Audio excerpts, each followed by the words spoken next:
ఈరోజు పేదవారి సేవలో కూటమి ప్రభుత్వం అనే కార్యక్రమాన్ని ప్రతి నెల మొదటి తారీఖున నిర్వహించడం జరుగుతూ ఉంది.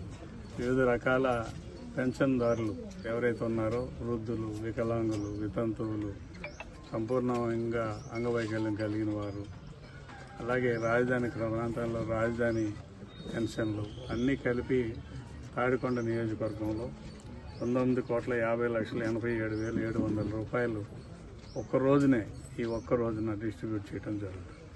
అందులో ఫిరంగిపురం మండలంలో 9,179 పెన్షన్లకు గాను 3,93,75,500, అలాగే మేడ్కొండూరు మండలంలో 7,849 పెన్షన్లకు గాను 3,36,95,000, తాడికొండ మండలంలో 10,182 పెన్షన్లకు గాను 4,38,40,500, అలాగే తుళ్ళూరు మండలంలో 16,530 కాను 7,73,32,000 రూపాయలు, మొత్తం 19,50,87,000 రూపాయలని పెన్షన్ రూపేణా ఈ కూటమి ప్రభుత్వం అందించడం జరుగుతూ ఉంది. తుళ్ళూరులో ప్రత్యేకంగా రాజధాని భూమి లేని నిరుపేదలకి 5,000 రూపాయల పెన్షన్ ఇస్తూ ఉన్నాం. ఈ పెన్షన్ పంపిణీలో ప్రతి ఒక్కరు కూడా చాలా సంతోషంగా ఉన్నారు. ఎందుకంటే క్రమం తప్పకుండా ఉన్న అధికార యంత్రాంగాన్ని సమర్థవంతంగా వినియోగించుకుంటూ మరి మొట్టమొదటి తారీఖున 1వ తారీఖున ఉదయం 12 గంటల లోపు 95% పెన్షన్ల పంపిణీ జరుగుతూ ఉంది. మేము కూడా నాయకులందరూ కలుపుకుని ఏ గ్రామానికి ఆ గ్రామానికి మరి పెన్షన్ పంపిణీ ఆఫీసర్లతో పాటుగా కూటమి నాయకత్వంలోని నాయకులందరూ కలిసి ఆయా ప్రాంతాల్లో పెన్షన్ పంపిణీ చేస్తూ ఉన్నారు.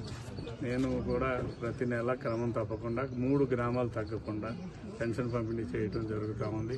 ఈ రోజున ఫిరంగిపురం మండలం శ్రీ ప్రకాశం పంతులు నగరంలోను, అలాగే కొల్లపాలెం గ్రామం, రేపూడి గ్రామం, వేమవరం గ్రామాల్లో ఈ పెన్షన్ పంపిణీ కార్యక్రమం జరుగుతూ ఉంది. అయినా కూడా చాలా పెద్ద ఎత్తున ప్రజల్లో సంతృప్తి వ్యక్తం అవుతుంది. 4,000 రూపాయల పెన్షన్ అనేది చాలా పెద్ద అమౌంట్. భారతదేశంలో ఏ రాష్ట్రంలో కూడా 4,000 రూపాయలు అందించట్లేదు. ధనిక రాష్ట్రం అని చెప్పుకునే తెలంగాణలో 2,000 రూపాయలు మాత్రమే ఇస్తూ ఉన్నారు. మరి చంద్రబాబు నాయుడు గారు, పవన్ కళ్యాణ్ గారు, బీజేపీ నాయకత్వంలోని కూటమి ప్రజలందరూ కూడా, వాతావరణ నిపుణులు మరి అందరూ కూడా ప్రపంచవ్యాప్తంగా చెప్పారు. దాన్ని నివారించడానికి గౌరవ ముఖ్యమంత్రి వారిలో నిరంతరం దాన్ని పర్యవేక్షించుకుంటూ దాని దిశను ఏ రకంగా వెళ్తుందనేది ప్రత్యేకంగా చెప్తూ నష్ట నివారణ నష్టాన్ని నివారించడంలో ఎంతో కృతకృత్యులు అయ్యే మాట వాస్తవం. ఎందుకంటే ప్రాణ నష్టం కేవలం 3 కంటే పరిమితం అయిపోయింది. ప్రాణ నష్టం ఎంతో జరగకుండా చూశారు.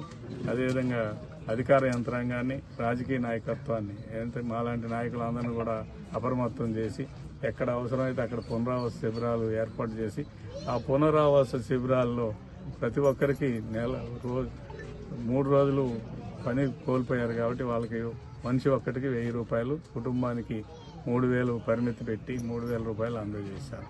అదేవిధంగా నిత్యావసర సరుకులు బియ్యం, కందిపప్పు, నూనె, పంచదార, ఉల్లిపాయలు, బంగాళదుంపలు కూడా ఒక్కొక్క కేజీ చొప్పున అందించడం జరిగింది. పెద్ద ఎత్తున ప్రమాదం నివారించడమే కాదు, ఆపదలు ఉన్న వాళ్ళందరికీ సహాయం చేసి నిన్ననే వాటిని కూడా డిస్ట్రిబ్యూట్ చేయడం జరిగిందని తెలియజేస్తుంది. ఈ ప్రభుత్వం ప్రజల కోసం, పేద ప్రజల కోసం పనిచేసే ప్రభుత్వం. ఈ పేద ప్రజల్ని సొంత బిడ్డల్లాగా చూసుకుంటూ ఆదరిస్తూ ముందుకు దిగుతున్న ఈ ప్రభుత్వాన్ని అందరూ కూడా ఆశీర్వదించాలని కోరుకుంటున్నాను.